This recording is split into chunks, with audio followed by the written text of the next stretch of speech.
morning and welcome to Village in Motion. I'm Marcia Boyles, and we do have a very special program for you this morning. We're doing Black History Month, and I am just so delighted this morning and feel very privileged to be able to introduce our two guests. Donna Epps is our Director of Resident Life. Welcome, Donna. Delighted to have you. Good morning, Marcia, and it's wonderful to be here as usual.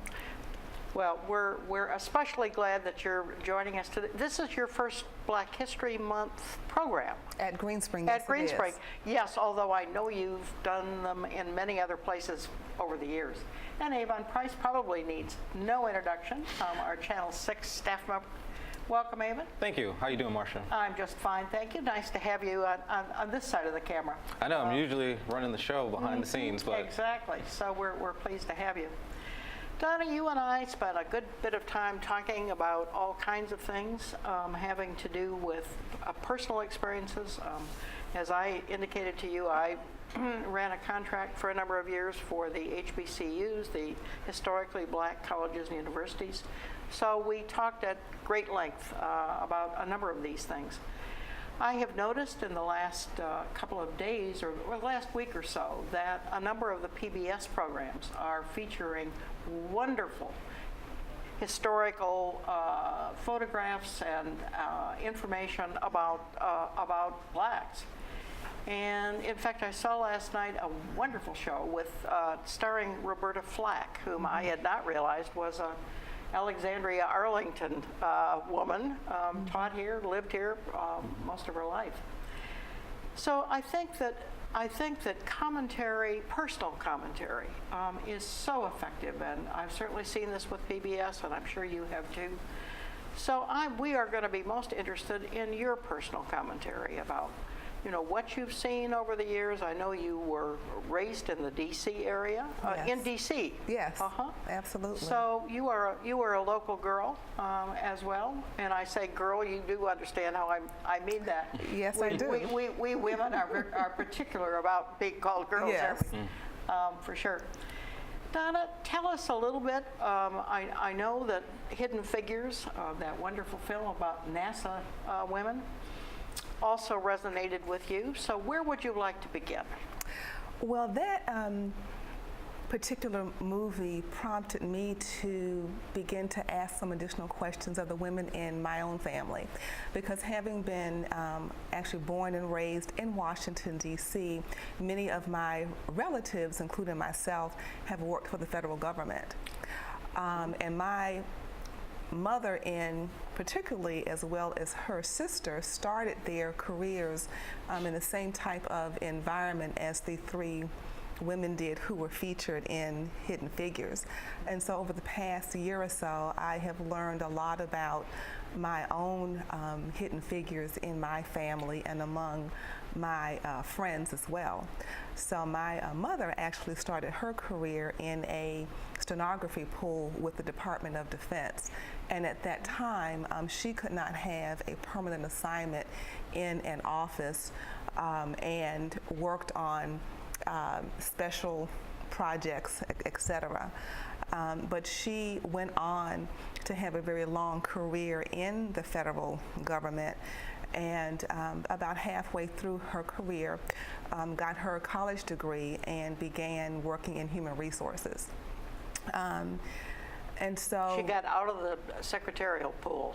Right, and then she actually became I think she worked for the Department of Agriculture at that time, and she became their director of upward mobility, so that she was able to work within the system to make sure that others received career advancement opportunities. And then her sister, my aunt, had a long career at NSA, the National Security Administration, where she worked on computers back in the 1950s and 60s, had a security clearance through a great part of her career, And so these are women in my own life that truly have inspired me, that because they were African American women,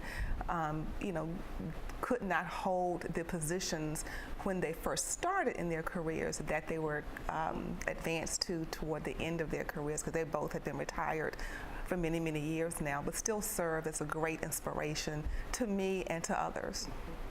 They really were like hidden figures, weren't they, when Yes. they started out? Oh, very interesting.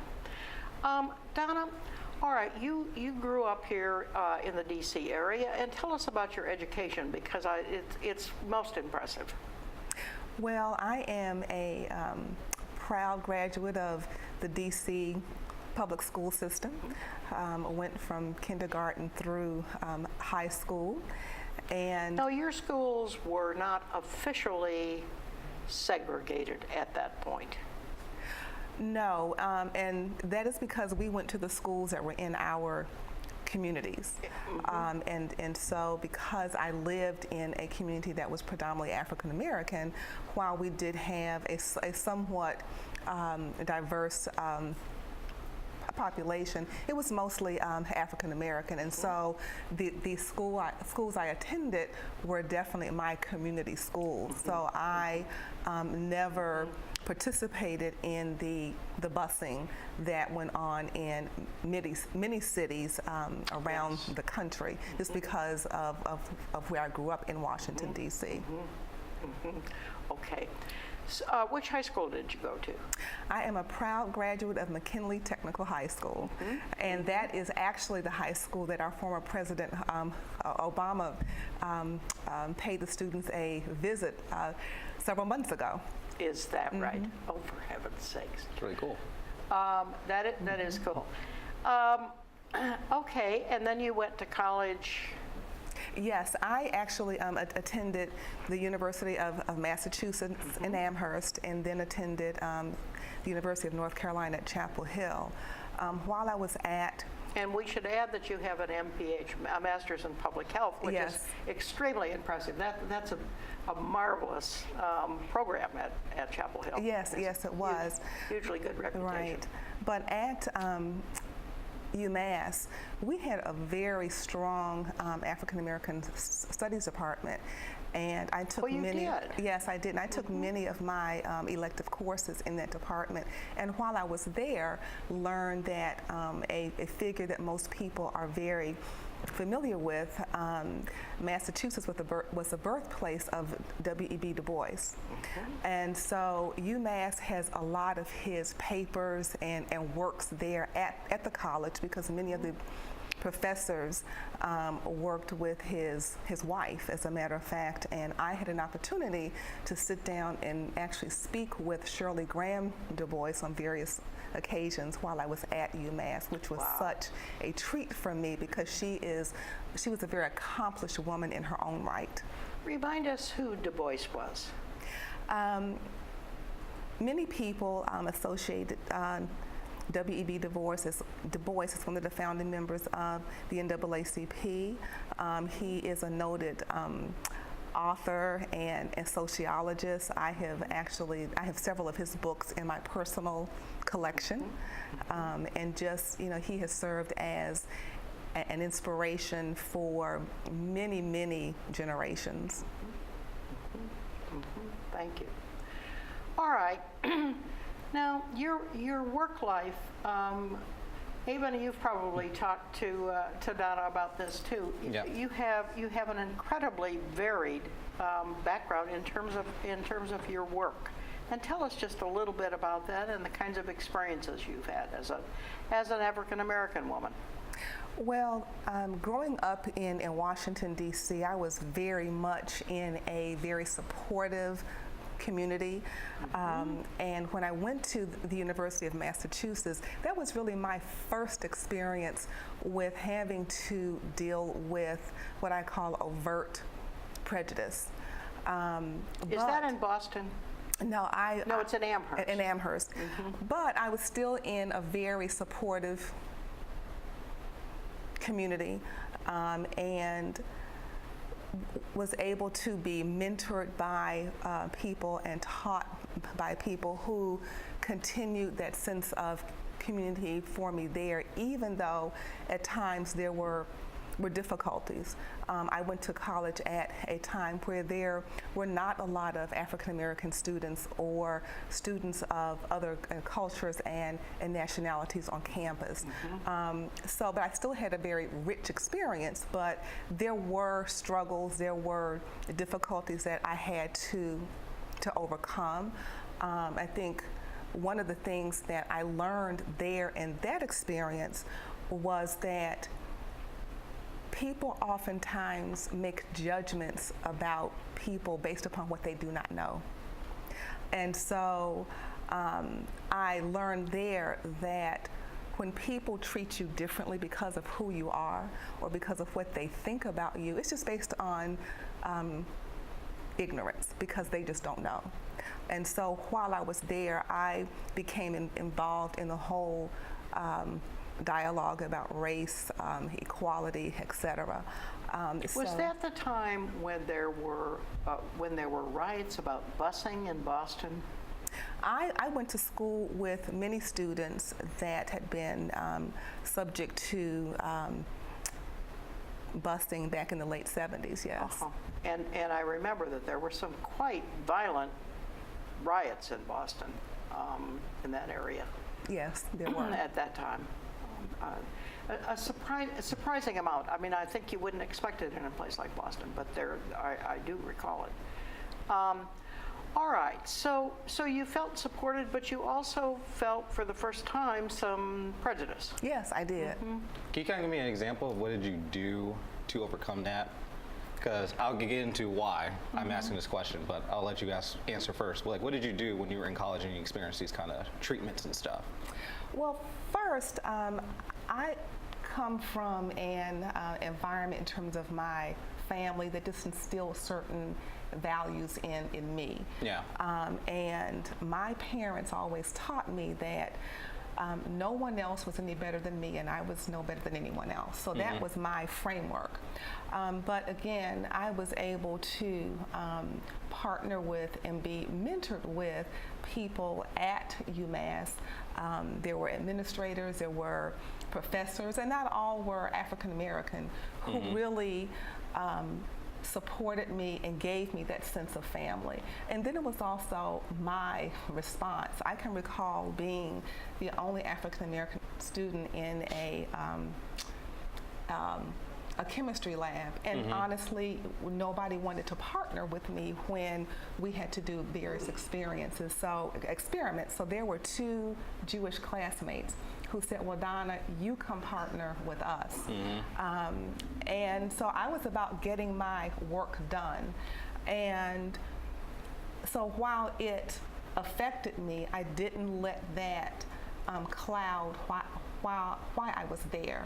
And I had goals and I had aspirations.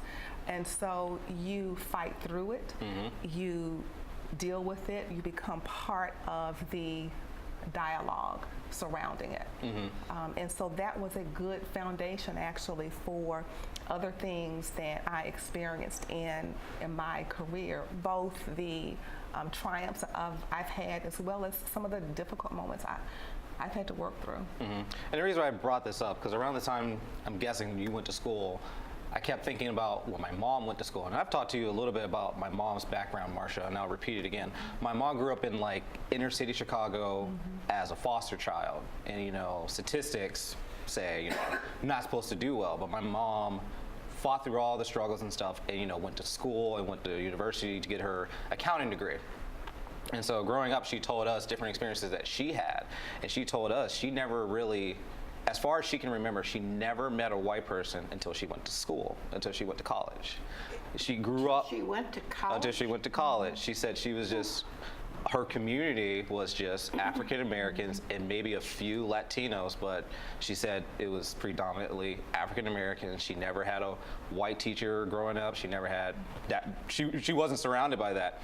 And she says her foster mother would always kind of prepare her, saying, when you have to engage, be prepared that some people are going to judge you based off just your skin color. So she would tell us that when she went to school and stuff, when she had that first encounter, that one of her teachers was Caucasian, and then she was having problems.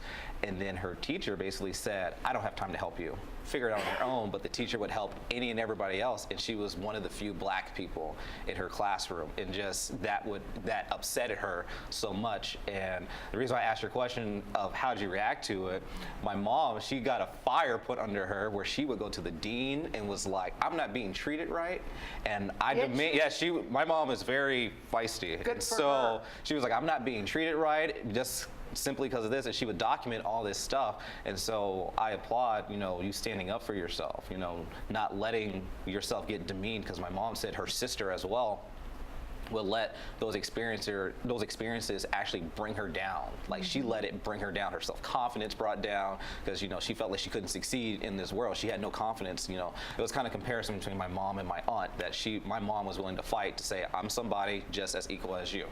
So it's good to hear. We haven't touched upon the workplace yet, but me personally, I've never had any experiences, at least in school, experiencing that. But I experienced different things happening where I've had to stand up for myself and just not let anyone push me around simply just because I'm an African American man. So just wanted to throw that in there. That's a wonderful story and kind of shocking. I know that certainly, having grown up in the Chicago area, that the Chicago neighborhoods were absolutely, blacks were just absolutely restricted in terms of their housing choices and where they could live, much more so than even in D.C. But that's still, I'm still shocked at hearing that. It reminds me a little bit of when I got my first bumper sticker that said, "Uppity Women Unite." And I remember that I was teaching in college in Michigan, and it was shocking to people. I mean, they'd look at this sign and they were outraged, which seems shocking in this day and age. But yeah, I mean, if folks don't stand up for themselves, and clearly you did as well, and in your own way, Donna, it just didn't work for us very well. Yeah. Now, do you find that from your experiences that you felt that it was more prejudice towards you being African American or you being a woman? That's a good question. Because my mom, she would always describe it, she sometimes felt like just from her being a woman, she was treated unfairly. And then sometimes the combination just being African American or even both. Did you feel like it was because you were African American or just a woman? And that wonderful quote of Shirley Chisholm's, that she had always experienced much more prejudice being a woman than as black. What is your experience? I mean, good question, Ava. Well, I think it was a combination of both, but hard to separate. Yes, but I go back to, I always sought to find support or a mentor or a sounding board for what I was going through, because there are times I had to deal with not getting a promotion or not being treated fairly, but I always stood on what I was qualified to do, and from my experiences at UMass, learned to navigate through various situations that I found myself in. And it wasn't always easy, but I have also had people that stood up for doing the right thing at the right time. And sometimes you have to make those difficult choices, but I am one, I would never let my voice be silent. Because of, I think, my background and growing up in a very supportive environment that I did. And I've been fortunate to have many mentors throughout my career, throughout my my education. I have always been an avid reader, so I have found inspiration in the people that I have read about, both in terms of autobiographical works as well as through medium like poetry and novels, etc. So yes, it has at times been difficult, but I am also a person that, to use an old adage, I always try to make lemonade out of lemons. I always try to use a bad experience or a difficult experience to propel me into something even bigger and greater. And it's also taught me and inspired me in how I deal with other people, how I interact with people, because we live in a very diverse world. And it is all about us being part of one humanity. And so I let that be my guiding principle, if you will, in how I react, how I interact, and how I respond to situations that I feel are not right.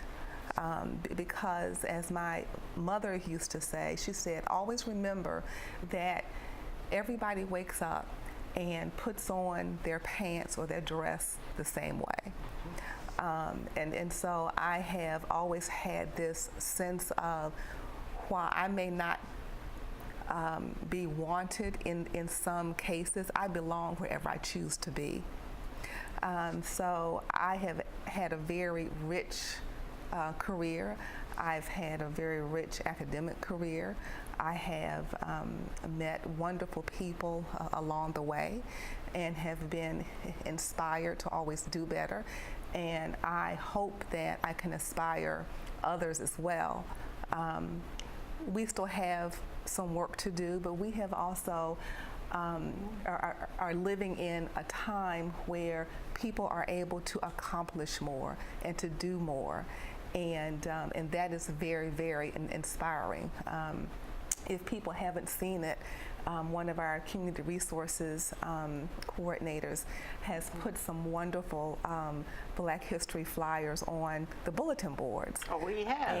And they, really speak to the things that African Americans are continuing to do and excelling at, because I believe that everybody should have the opportunity to follow their passion and without limit, and because we all are here for a purpose. And I think that if we continue to think about us as being part of a greater humanity, that will benefit us all. Well, very nicely spoken. I think you brought a poem, didn't you? I did. As a matter of fact, speaking of poetry. I did. This is a poem by a very noted poet, author from the Harlem Renaissance period, Langston Hughes. And this is actually a poem that I had on my wall when I was in college. And the name of the poem is What Happens to a Dream Deferred. And this was a poem that just inspired me so very much, because we all have goals, we all have dreams, we all have passions, and there are lots of things in life that can get in the way. But this poem inspired me in a way that it kept me going, and it kept my eye on the prize, so to speak. So, what happens to a dream deferred? Does it dry up like a raisin in the sun, or fester like a sore and then run? Does it stink like rotten meat, or crust and sugar over like a syrupy sweet? Maybe it just sags like a heavy load, or does it explode? And so that poem for me just kept reminding me to just push forward, because I have my dreams, I have my goals, and they've changed over the years. I have new goals now, but that poem still resonates with me, that I need to keep pushing forward. I like to inspire others to keep pushing forward no matter what that goal is, no matter what that desire is, because there is always a way. And I would like to think that doing the right thing will resonate with more and more people each and every day. Well, very nicely put. And that also is the source of the title for the wonderful A Raisin in the Sun, Lorraine Hansberry, yes, it was. It absolutely was. That wonderful, wonderful play. Eva, what have your experiences been? Clearly, your aunt and your mother, particularly, your mother and your grandmother, or your mother and your aunt? My mother and my aunt. And your aunt have had a huge influence on you. Yeah. Are they still pushing you? Are they still experiencing any of the things that they did in the past? Well, I'll say, after my mom, after experiencing going in college, she worked as an accountant for the government. My dad was in the military at the time, so she would work on the base and be like the base accountant and stuff. So she worked within the government and stuff until about she had my little sister, then she stayed at home with the house. The person now who pushes me is my father. He comes from a background, I'm sure Marcia you remember, but I'll tell you, Donna, my dad comes from like literally the backwoods of Mississippi, like literally nowhere. And so my dad always reminds me, kind of going based off your poem, A Dream Deferred, he always envisioned himself getting out of that place. He wanted to get somewhere stable. He wanted to get somewhere where he can succeed. And I'm not going to go in, like, time does not permit all the obstacles he went to. But since we're on the topic of just being, you know. But just coming, as a black man coming from the backwoods of Mississippi. Yeah, backwoods Mississippi. He faced a tremendous trials, like just being in the military, you know, not always being treated fairly. He said sometimes for promotions and stuff, it would be an opportunity. And he was in the service for about 10 years, and things wouldn't particularly open up for him. And then when he came to Virginia, he decided to go back to school and got his degree in IT. So now he does like IT contracting work for the government. And so basically I'll sum it up with, he tells me that your dreams only crash if you decide to let it crash. So that's kind of what Donna exactly really he basically said, if my dreams are in my hands, so no matter if someone says no, you can't have this opportunity, well, that just wasn't the door for you. You fight and you try to find something else. And I think, and I was, as you were reading the poem, I was thinking of a conversation I had years ago at an old job of mine. And I'm just going to say it, he had a bitterness about him because he just felt like, even in kind of today's world, that he felt he couldn't succeed because he was black. He felt like there was just no hope for him. And I would try to say, you know, that might still be out there, but you have to fight for it. And he just totally just had given up. And he had a very bitterness about him. And so about me, I refused to let that get inside. And I kind of got that from what you were saying, Donna, that you, and I asked you, what was, besides your community that you mentioned, what did you do to keep yourself from letting that bitterness in? Because then we see all the stuff that happens on TV, just how police treat, you know, the police treatments and stuff like that, how people say, you know, this happened to me.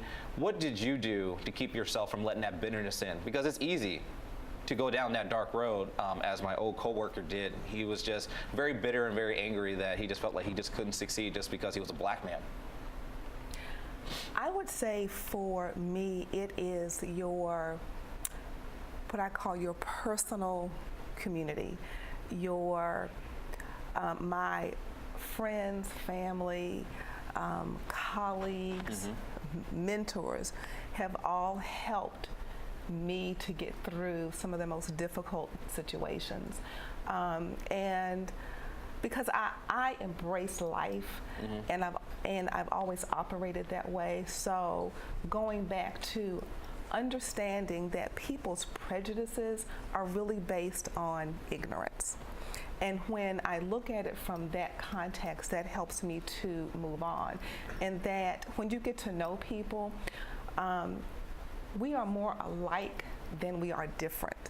And when you have an opportunity to express that and to really dialogue with people, that helps. It helps you to be able to deal with certain situations. Could I have been bitter? Absolutely, but that's not how I want to live. That's not what I want to have in my spirit and in my soul. So I just keep moving forward and recognizing all of the good. And do we have some serious situations that we still have to deal with as a nation, as a community? Yes, we do. But I go back to, we have to recognize we are all part of the same humanity. And that is what I promote. That is what I try to live by. Do I still get angry? Yes, I do. But there's so many things to celebrate, and we need to put as much focus on what we can celebrate as well as working on those situations that we still need to work to correct that are very real for many people. Yeah. Well, the two of you really, Donna, those were really very helpful and inspiring words. I can't tell you how much I appreciate and have enjoyed your comments this morning. Thank you, Marcia. And even your questions were excellent. Thank you. And comments. This is really, I have to say, one of the most inspiring shows. This kind of topic touches this is what you come from, like working in your career field, right? Yes. Yeah. Yes, This is home for you. I worked both in higher education, both for gender issues and for minority issues, most of my life, or at least most of my professional life. So yes, this is very near and dear to my heart as well. But both of you have just done splendidly this morning. So thank you so much for coming, Donna. Thank you, Evan. Thanks for having us. It is always a pleasure, Marcia.